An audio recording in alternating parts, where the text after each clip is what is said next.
ইসলামেরই জন্য দেশের হয়েছে জন্ম, ইসলামের বিরুদ্ধে গেলে দেশ হবে ভিন্ন। কথা বলেন ঠিক কিনা?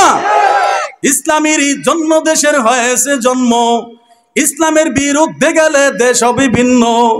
ইসলামের বিরুদ্ধে যারা নিয়েছে অবস্থান, এই বাংলায় ঠাই হবে না, যাও হিন্দুস্তান, যাও হিন্দুস্তান। চলো চলো সামনে চলো, বজ্রকণ্ঠে আওয়াজ তুলো, সবাই মিলে একই সাথে দাও না স্লোগান, নারায়ে তাকবীর, নারায়ে তাকবীর। মুসলমানদের এই দেশেতে নাস্তিকদের ঠাঁই নাই, নাস্তিকদের পক্ষে যারা তাদের কোনো রক্ষা নাই। আরো জোরে আওয়াজ দান, কথা ঠিক কিনা?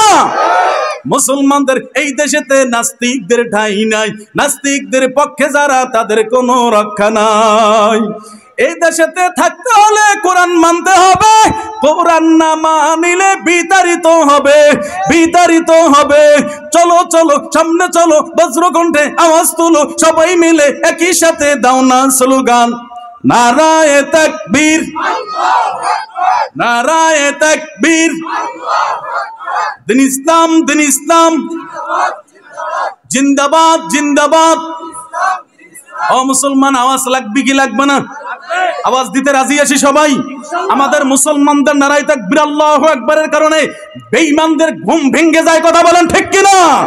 মুসলমানদের নারায়ে তাকবীর আল্লাহু আকবারের আওয়াজের কারণে বেঈমানদের অন্তর থরথর থরথর করে কাঁপা শুরু হয়ে যায়, কথা বলেন ঠিক কিনা? মুসলমান যদি ঘুমিয়ে থাকে, এই সুযোগে বেঈমানরা মাথার উপর লবণ রেখে বড়ই খাইবে, কথা বলেন ঠিক কিনা? এই বড়ই আর কোনোদিন খাইতে দেওয়া যাবে? আমরা মুসলমান সবাই সজাগ হয়ে গেছি, কথা বলেন ঠিক কিনা? এ মুসলমান, এর জন্য নারায়ে তাকবীর আল্লাহু আকবারের আওয়াজ আসতে লাগবে না জোরে লাগবে? লিল্লাহি তাকবীর। আমি আস্তে কইলাম, আপনারাও আস্তে কইছেন। লিল্লাহি তাকবীর, নারায়ে তাকবীর। আল্লাহ কবুল করুক, বলেন আমিন। বিসমিল্লাহির